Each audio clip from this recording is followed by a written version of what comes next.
श्री सच्चिदानंद सद्गुरु साईनाथ महाराज की जय। सद्गुरु श्री साईनाथुनि शरत बाबूजी की जय। Rose Petals, Volume 3, Chapter 7, Longing with a Sense of Belonging. Devotee: Guruji, can prayer be used as an expression of our longing? Guruji: the experience of longing is prayer. Prayer doesn't mean only a formal expression in words. If you are hungry, that is a prayer for food. If you are thirsty, your very experience of thirst is a prayer for water. You're praying. Your love, your longing for Baba is itself a prayer. That longing should be there as a perpetual, constant prayer. What is that longing?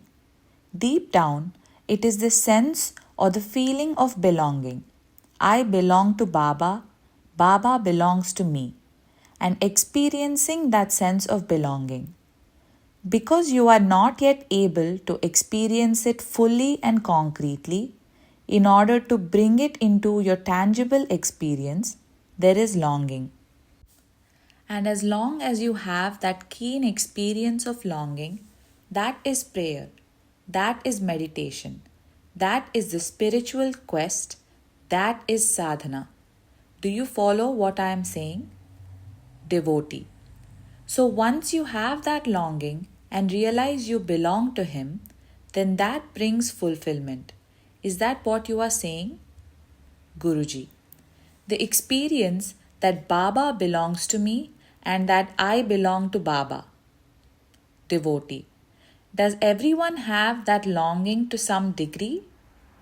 Guruji: yes, everybody has that longing, and that longing relates to belonging. That is, to be longing is also belonging, isn't it? Having that longing is belonging. Because you all feel that you belong to me, you long for satsang, don't you? Devotee: yes, Guruji. Guruji: what is important is the experience of remembering that sense of belongingness. I belong to Baba and Baba belongs to me. That's enough. As long as you remember this, that is real smarana, real remembrance. Devotee: is belonging always unconditional?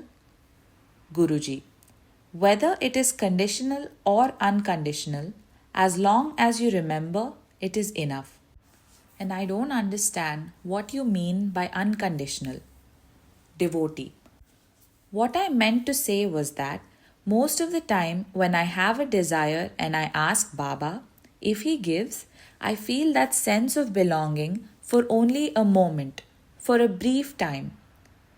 Guruji: if you have that sense of belongingness, even if He doesn't give, the experience won't go. For instance, you have a child. You very much expect her to pass in first class. But if she doesn't, do you stop loving her? Why do you still love the child? Because she belongs to you. In the same way, whether Baba fulfills your desire or not, once you have that experience of belongingness, everything is done. The whole work, everything is done. You need not explore anything. You need not learn anything more. That is enough. What we are all trying to achieve here is only this: to realize our sense of belongingness. Even in the case of Bhagavan, if you read his biography, his whole quest actually started with that sense of belongingness, his quest for identity.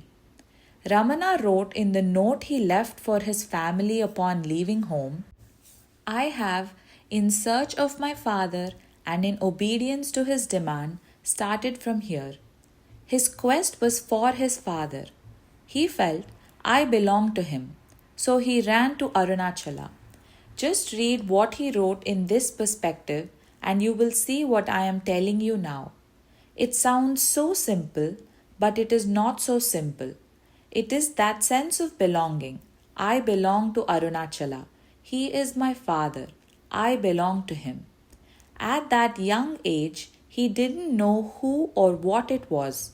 He thought it was Arunachala. So he came here and saw the mountain. At one level, he got contentment. But it was not only that, something else was there. Then he started experiencing that. He is the Father. I am the Son. He is the Father. I am the Son. That identity, answering the question of identity. He expressed this question in his own way. Who am I? Or in another sense, we can ask, who inquires? Devotee. You mean inquire who is my father? Guruji. No, I mean the inquiry who am I? It is a question of one's own identity. People experience their identity in different ways. Some may experience it as I am Atman, I am Brahman, I am Ishvara.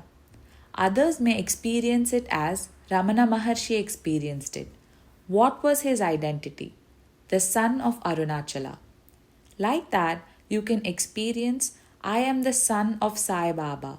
I belong to him, he belongs to me. Because he belongs to you, you want to possess him. You want to experience him, and all your expressions become expressions of your so called possessiveness. It may sound negative, but it is not. You want to possess him, his love, his nature, his bliss. Again, in another sense, if we quote Ramana, he said it in a different way. When that identity came to me, I was possessed.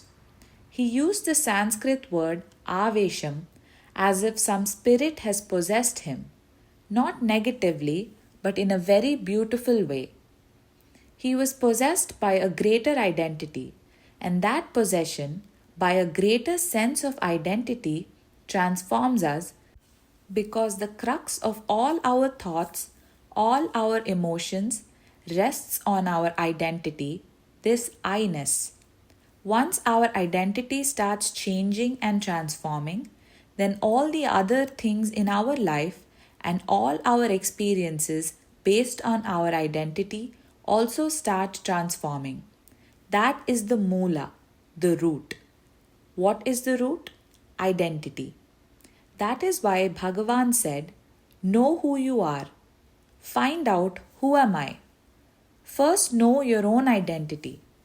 Don't try to identify yourself, but to know your identity. There is a difference. Unless we lose our present identity, we won't find out our real identity, whatever it is. Bhagavan didn't say what it is.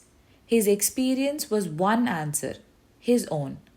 Some other people's experiences may be different, but it is enough if we know our real identity. Devotee.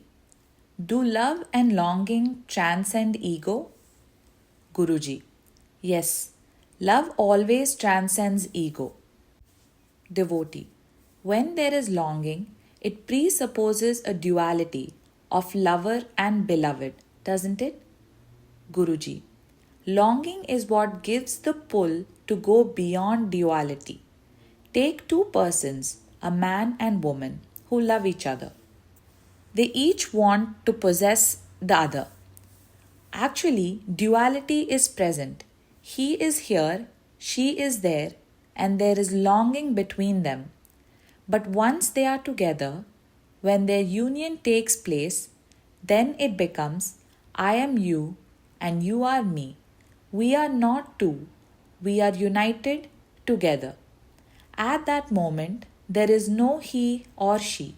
It is something else. Devotee.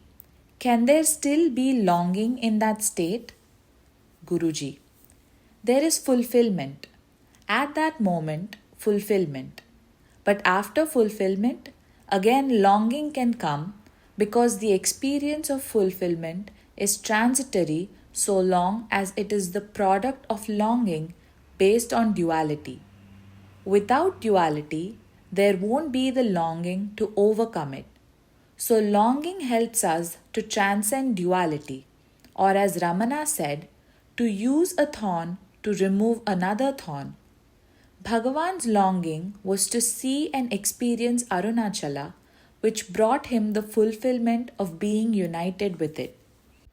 That is why, in the last stanza of Arunachala Ashtakam, Bhagavan said there are not two. His longing culminated in non duality. Devotee. Could you say then, in a more general way, that everyone's search for fulfillment is a search for identity? Guruji. Yes, for everyone it is the same, but many people are not aware of it in that way. Their problems are maybe more mundane, so this question of identity won't arise for them. Or the question of identity may arise in a different way. For instance, they have a desire and they want to get it fulfilled, so they ask Baba. Why should Baba have to fulfill it? So they want to create a relationship, an identity that I am his devotee, we have a karmic relationship, I have Rinanubandha with Baba. It's like asking, who am I? With the answer, I belong to him. So the sense of belonging creates a relationship which gives them the means to fulfill their desires. Even here, what they are trying for is a sense of belongingness, which again is a quest for identity on a different level, in a different way, with a different scope and intensity. Here also it is the same.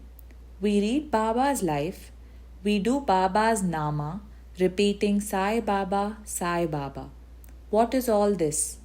Creating the certainty of belonging to him, that identity. Baba, I say your name so many times, we are familiar with each other. I am intimate with you, I belong to you, so please take care of me and fulfill my desires. The result is the sense of belonging. So here also it is a question of identity. Guruji. Only he who comes down to where we are and frees us here is a real Sadguru. Devotee. But why should he come down and help us? Doesn't he need some incentive? Guruji. If he is a Sadguru, the incentive is not your qualifications, your sadhana, or your greatness. There is only Rinanubandha, indebtedness, which binds a guru to you, nothing else. When Baba said it is indebtedness, the debt is on his side, not on our side. We have paid something to him and he has to repay it to us. He said, if you give me 1 rupee, I will give you 10. He pays the debt back with interest. So be happy at the receiving end and enjoy it. The literal translation of the word Rinanu is not exactly debt. There is more of an emotional tone to it. So I translate it as indebtedness or connectedness or a sense of belonging. He feels that we belong to him just as we feel Baba belongs to us. He feels, yes, they belong to me. They are my people, my children. Devotee. So he has a responsibility for us? Guruji. Yes, he has that responsibility.